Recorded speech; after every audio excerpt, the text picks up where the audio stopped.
The fog clung to the longship like ancient spirits, grasping at the living, curling around the carved dragon head at the prow.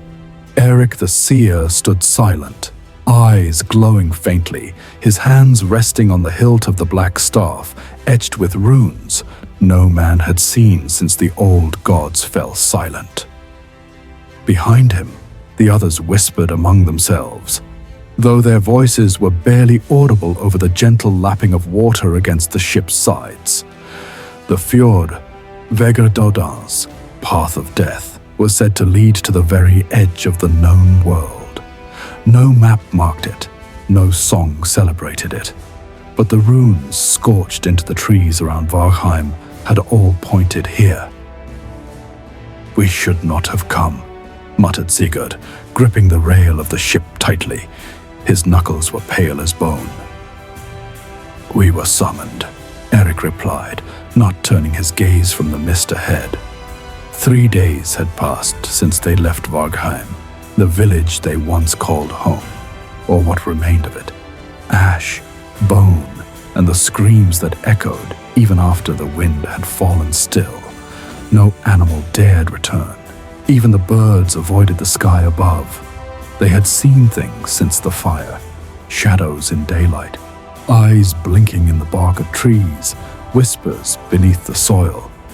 But worse than that were the dreams, visions that came to Eric unbidden and relentless, of a creature rising from the depths, dragging entire villages into the sea, one breathless soul at a time. Of black water turning to blood.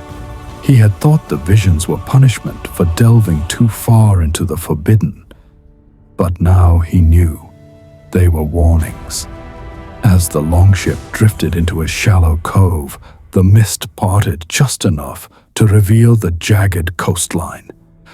The land rose like the ribs of a dead god, sharp and bleached white from centuries of sea spray. A crooked stone jetty jutted into the water, covered in moss and scattered with bones. Bird, deer, human. They moored the ship and disembarked in silence. The sand beneath their boots was black and coarse. No wind stirred the air. Even the sea behind them was unnaturally calm. Torsten, the youngest of the group, barely more than a boy, held tightly to Astrid's hand. His eyes, once curious and bright, had grown dull in the days since the fire. "There's no sound," he whispered. "Why is it so quiet?" No one answered. Eric knelt, pressing his palm into the sand. It was warm.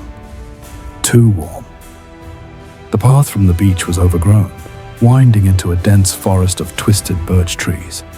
The bark on each trunk bore deep gashes, as if something had clawed at them, desperate to get in or out.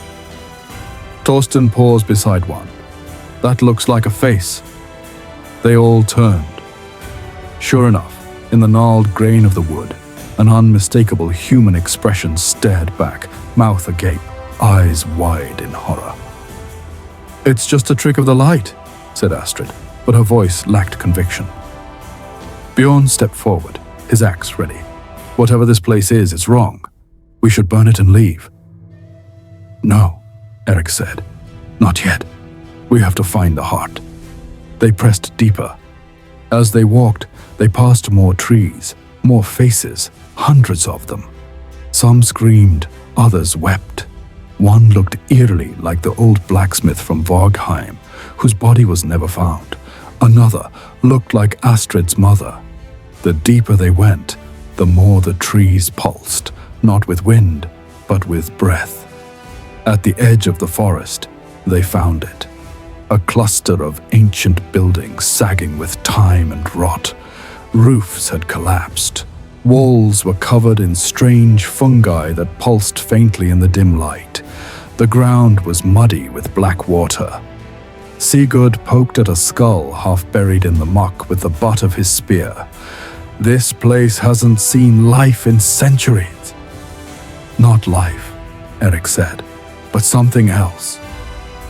They reached the center of the village, where a great long hall stood, its doors carved with runes older than Odin himself. Some were scratched out, others bled fresh red, as if the wood still lived. Inside, it was dark and damp. The hearth in the center of the room was filled with water, not ash. The walls were covered with hide banners, painted in crude scenes of worship. A black sun, a drowned god, a great chain pulled taut across a stormy sea. Eric stared at one for a long moment. "The drowned one," he whispered. "They called him Ultramar." Astrid frowned.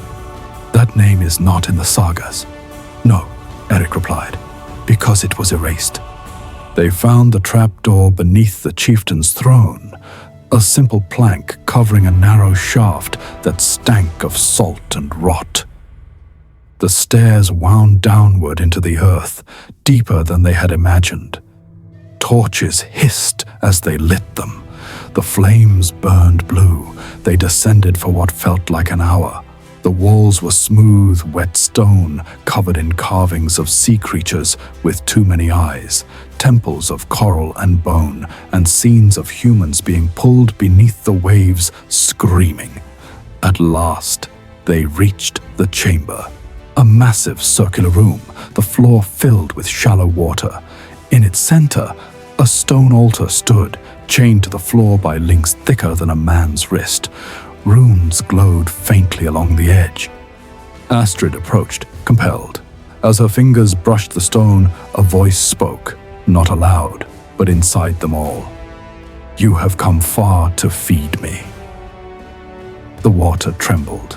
Ripples became waves. Then a shape rose slowly from beneath the surface, a figure with a crown of barnacles, skin like kelp, and hollow eyes that bled darkness.